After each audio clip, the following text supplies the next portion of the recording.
So I'm absolutely delighted to be joined by Derek of Finchley Dog Walker. Derek, how are you? I'm fine, thanks. Good stuff. So obviously we went through the first lockdown, but this second lockdown has kind of knocked everyone for six. It's not been going on for too long, but what kind of have you been up to during the second lockdown?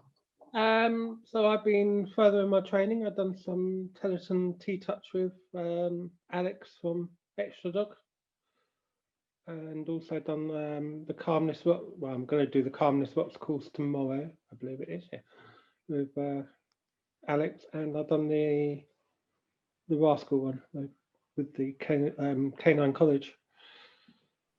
Nice. It sounds like you've done quite a bit of continued professional development then during your. Yeah, been further in my knowledge and experience. Good stuff. So tell me a little bit then about Finchley Dog Walker. Obviously, we are in the middle of this lockdown, but talk to me about how you kind of came to start your business and kind of what's led up to this moment. So I had a wide and varied career from a company that used to sell bugging devices, and went on to do a company that did private detective agency. Did a couple of famous cases in the news of the world before the news of the world got closed down, and also I then went on and did web design for a while. In 2011, when I got my rescue, just walked in. I was looking. I met up with another dog whose owner just started a full-time job, and they were looking for someone to walk theirs.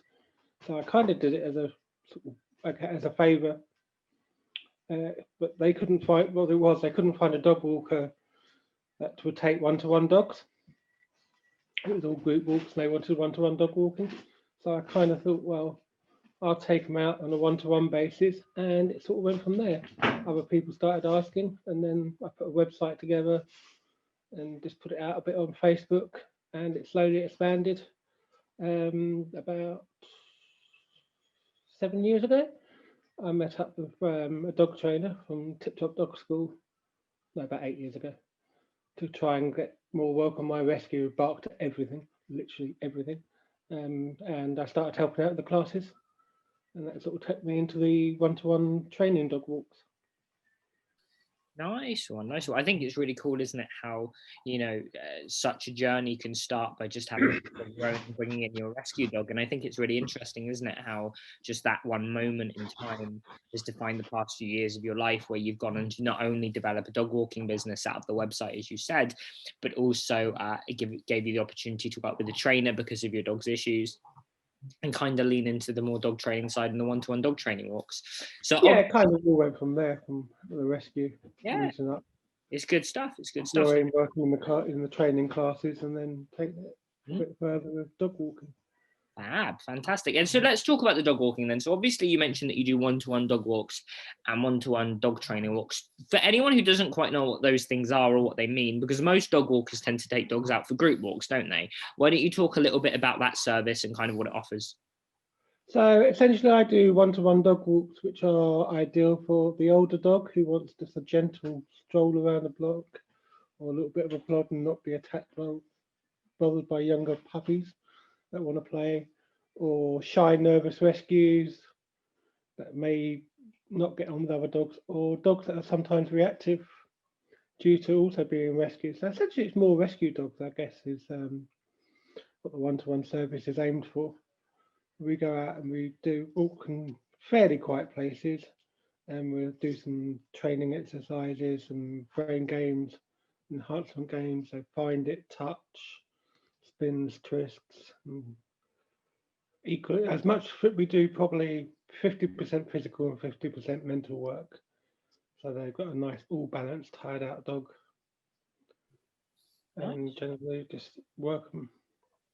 Yeah, no, I think that's really cool. And I think that that's such an interesting thing, isn't it? Because people tend to think of dog walking as just a purely physical thing. But the fact that you're actually dedicating time to working with the dog individually and actually doing training and working on that half and half physical and mental stimulation, I think is really, really amazing. Do you do any other types of dog walking? Is it mainly just those kind of single dog walks and those single dog training walks, or is there anything else that you offer as well? I also offer house sitting when people are allowed to go away. So again, that's ideal for either multi-pet households or for reactive dogs that wouldn't work well in a kennel or in home sitting home boarding circumstances.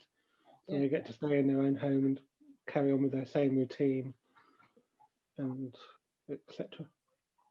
Well, Derek, it sounds like that, during their second lockdown, you've landed on your feet, you're able to do a lot of continued professional development, but it sounds like that you're providing a great service to lots of different people, because as we talked about earlier, there aren't very many dog walkers who just do solo dog walks, let alone solo dog training walks. So I imagine all of your clients are really, really lucky to have you, and you provide them a tremendous amount of value. For people who want to find you and your website and your social media, talk through all of those different profiles. So my website is finchleyDogWalker.co.uk, where you'll see, which also has a blog with quite a lot of articles on it, covering various topics. And I'm also on Facebook as Finchley Dog Walker. I believe I'm on Twitter, but I don't keep my Twitter up to date. But my main media is my website and Facebook. Brilliant. Well, Derek, thank you so much for joining me tonight, and enjoy the rest of your evening. Thank you, I will do.